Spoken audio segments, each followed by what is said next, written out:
தலைவா, நீங்க இப்பதான் ஃபர்ஸ்ட் டைம் நம்மளோட news Sai Vikram plus YouTube சேனலுக்குள்ள வந்துறீங்க அப்படின்னா சேனலை மறக்காம சப்ஸ்கிரைப் பண்ணிக்கோங்க.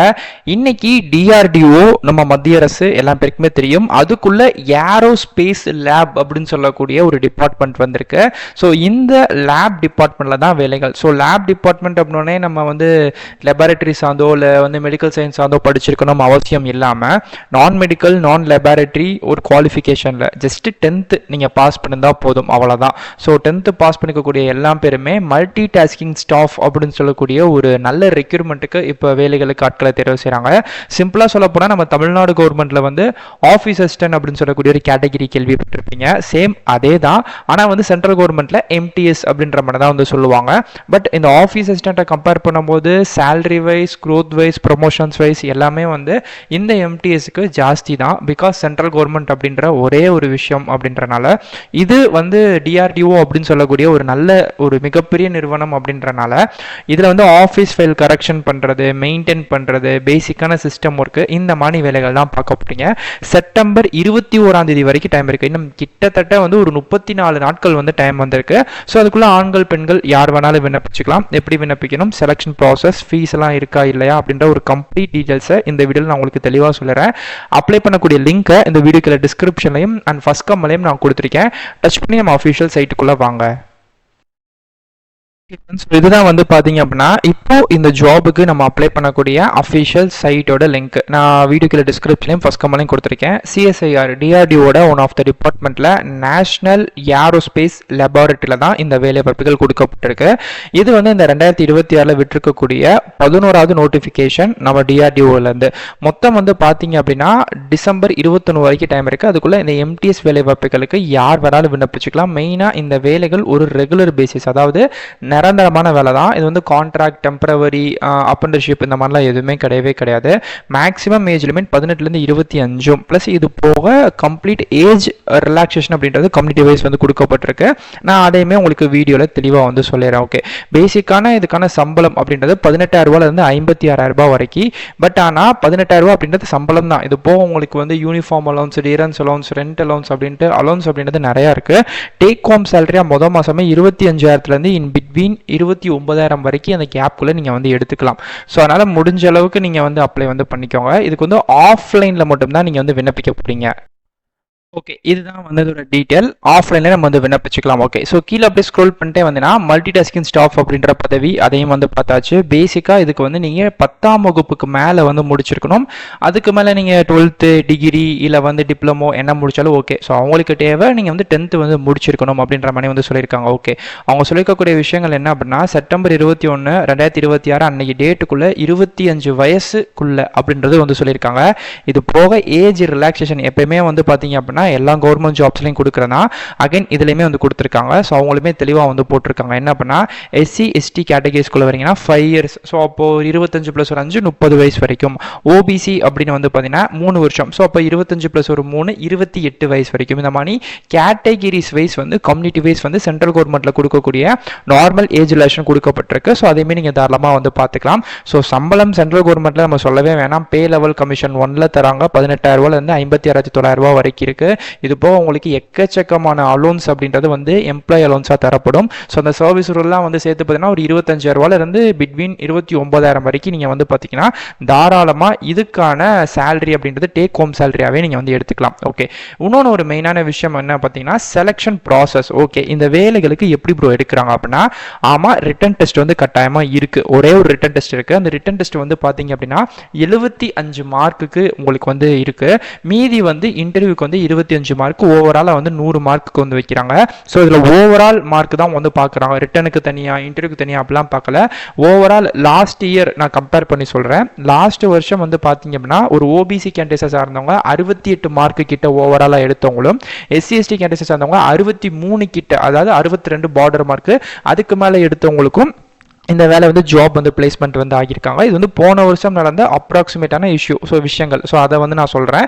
இந்த வட்டமும் சேம் இருக்கலனாலும் ஒரு 3 மார்க் 2 மார்க் முன்னையும் இருக்கலாம் பின்னையும் இருக்கலாம். பட் இதுதான் வந்து விஷயங்கள். இதுக்கான ரிட்டன் எக்ஸாம் நீங்கள் கண்டிப்பாக எழுதி தான் ஆகணும். ஓகே, இப்போ கட்டாயம் எழுதணும் அப்படின்ற மாதிரி சொல்லிட்டீங்க. பட் இந்த ரிட்டன் எக்ஸாமுக்கு படிக்கிறதுக்கு எங்களுக்கு ஏதாச்சும் ஒரு புக் வந்து ரெஃபர் பண்ணால் நல்லா இருக்குமே அப்படின்னு கேட்பீங்க. கண்டிப்பாக நான் அந்த வீடியோலேயே உங்களுக்கு ரெஃபர் பண்ணுறேன். வீடியோ அப்படியே கண்டினியூ பண்ணிங்கன்னா வீடியோக்கு கீழே நான் உங்களுக்கு ஃப்ளிப்கார்ட்டோட லிங்க் வந்து நான் உங்களுக்கு ரெக்கமெண்ட் பண்ணுறேன். அந்த ஃப்ளிப்கார்ட் லிங்க் மூலியமாகவே நீங்கள் அந்த புக்கை வந்து பர்ச்சேஸ் பண்ணிக்கோங்க.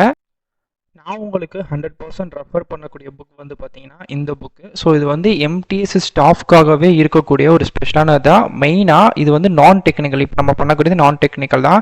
2026 ப்ளஸ் வந்து previous year questions, mock questions நிறையா வந்து உங்களுக்கு வந்து உள்ளே வந்திருக்கு.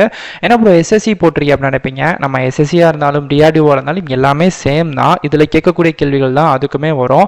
டிஆர்டிஓக்கு அப்படின்ற தனிப்பட்ட புக் அப்படின்றது கிடையாது. அதை முதல்ல நீங்கள் நல்லா புரிஞ்சுக்கோங்க. நம்ம நார்மலாக இதுக்கு படிக்கக்கூடிய கேள்விகள் தான் இதுலையுமே அதில் வந்து வரும். ஸோ அதனால் நீங்கள் பயப்படாமல் தாராளமாக அந்த புக் வந்து வாங்கிக்கோங்க, பர்ச்சேஸ் பண்ணிக்கோங்க, படிக்க ஆரம்பிங்க. அதுதான் ரொம்ப ரொம்ப மெயினான விஷயங்கள். ஏன்னா கிட்டத்தட்ட இன்னும் வந்து 2 மந்த் வரைக்கும் டைம் இருக்குது. இதுக்கான டெனோட்டேட்டிவான தற்காலிகமான எக்ஸாம் டேட் அப்படின்றது நவம்பரில் நடக்கும் அப்படின்ற மாதிரி சொல்லியிருக்காங்க. பட் எந்த டைம் வென்யூ அப்படின்லாம் என்ன எதுவுமே சொல்லவே இல்லை. ஸோ இது வந்து நடக்கணும்னால இன்னும் 2 மந்த்ஸ் வந்து டைம் வந்துருக்கு. நீங்கள் தாராளமாக இதுக்கு வந்து வாங்கி படிக்க ஆரம்பிச்சுக்கோங்க. ஸோ எக்ஸாமை பொறுத்த வரைக்கும் ஹிந்தி அண்ட் வந்து இங்கிலீஷில் இருக்கும். ஸோ நம்ம வந்து அஸ் யூஷுவல் எப்பயும் போல் நம்ம இங்கிலீஷ்லேயே வந்து எழுதிக்கலாம், ப்ராப்ளம் கிடையாது. இது இந்த புக் வந்து பர்ச்சேஸ் பண்ணக்கூடிய ஃப்ளிப்கார்ட் லிங்க் வீடியோக்குள்ள டிஸ்கிரிப்ஷனில் ஃபஸ்ட்டே உங்களுக்கு இருக்கும். ஸோ நீங்கள் வேணுன்றவங்க பர்ச்சேஸ் பண்ணி படிக்க ஆரம்பிச்சுக்கோங்க. ஓகே, ஆல்மோஸ்ட் நான் உங்களுக்கு புக்கும் ரெஃபர் பண்ணிட்டேன். ஸோ வேணுன்றவங்க படிக்க ஆரம்பிச்சுக்கலாம். ஓகே, ஸோ கீழே அப்படியே ஸ்க்ரோல் பண்ணிட்டு இருந்தீங்கன்னா இதுக்கான அப்ளிகேஷன் ஃபீஸ் ரொம்ப மெயினான விஷயம். ஸோ அப்ளிகேஷன் ஃபீஸ் வந்து யார் யாருக்கு இருக்குது இல்லை அப்படின்றத பார்த்துலாம். நீங்கள் வந்து எஸ்சி/எஸ்டி கேண்டிடேட்ஸ்குள்ளே வரக்கூடிய பசங்களாக இருந்தாலும் பொண்ணுங்களாக இருந்தாலும் ஃபீஸ் வந்து கிடையாது. எக்ஸ் சர்வீஸ் மேனாக வரக்கூடிய பசங்களாக இருந்தாலும் பொண்ணாக இருந்தாலும் ஃபீஸ் கிடையாது. அதே மாதிரிக்கே பிடபிள்யூபிடி கேண்டிடேட்ஸாக வரக்கூடிய பசங்க பொண்ணுங்க யாராக இருந்தாலும் ஃபீஸ் கிடையாது. அதர் கேண்டிடேட்ஸ் அப்படின்னு சொல்லக்கூடிய ஓபிசி, ஓசி, இடபிள்யூஎஸ் இந்த கேட்டகிரிக்குள்ளே வரக்கூடிய ஆண்கள் பெண்களுக்கு மட்டும் 500 ரூபாய் ஃபீஸு அப்படின்ற மாதிரி வந்து சொல்லியிருக்காங்க. ஓகே, இந்த ஃபீஸை வந்து நீங்கள் வந்து டிடி மூலியமாக எடுத்து தான் நீங்கள் வந்து அனுப்பணும் அப்படின்றதையும் வந்து சொல்லியிருக்காங்க. ஸோ நெக்ஸ்ட்டு வந்து இந்த வேலைகளுக்கு நம்ம அப்ளை பண்ணுறோம். போஸ்ட் மூலியமாக தான் அப்ளை பண்ணணும், ஆன்லைன் கிடையாது அப்படின்னு சொல்லிட்டீங்க. ஸ்பீடு போஸ்ட்டு அப்படி இல்லைனா கொரியர், இந்த 2 மெத்தில் தான் அனுப்பணும். ஸோ அதுக்கு அனுப்பக்கூடிய அட்ரஸ் வந்து இதுதான், நோட் பண்ணி வச்சுக்கோங்க. ஃப்ரம்ல வந்து உங்கள் அட்ரஸும், டூவில் வந்து பார்த்தீங்கன்னா the director CSIR national aerospace laboratory Bengaluru Karnataka தெரியுது பார்த்தீங்களா. எஸ், இந்த ஒரு அட்ரஸ்க்கு தான் நீங்கள் வந்து பார்த்தீங்கன்னா வரக்கூடிய செப்டம்பர் 21 நீங்கள் வந்து அனுப்பியிருக்கணும். ஓகே, ஸோ அதே மாதிரிக்கே உள்ளே வந்து ஃபீஸ் ரிசிப்ட் அவங்களே வந்து போட்டிருக்காங்க பார்த்தீங்களா. நீங்கள் பேங்க்குக்கு போய் டிடி வந்து உங்கள் நேமில் எந்த நேமில் எடுக்கணும் அப்படின்ற மாதிரி நான் வந்து சொல்லிடுறேன். எடுத்துகிட்டு அது கட்டினதுக்கான ரசீது இருக்கும்ல, அப்ளிகேஷன் ஃபார்மும் இருக்குது, நான் அதையும் காமிச்சிடறேன். அதை ஃபில் பண்ணி அனுப்பும்போது அந்த போஸ்ட் கவருக்குள்ளே அந்த நீங்கள் ஃபீஸ் கட்டினதுக்கான அந்த application receipt, fees receipt, challan receipt இருக்கும்ல, அதையுமே நீங்கள் மறக்காமல் உள்ளே வந்து கொடுத்துருக்கணும் அப்படின்றதையும் சொல்லியிருக்காங்க.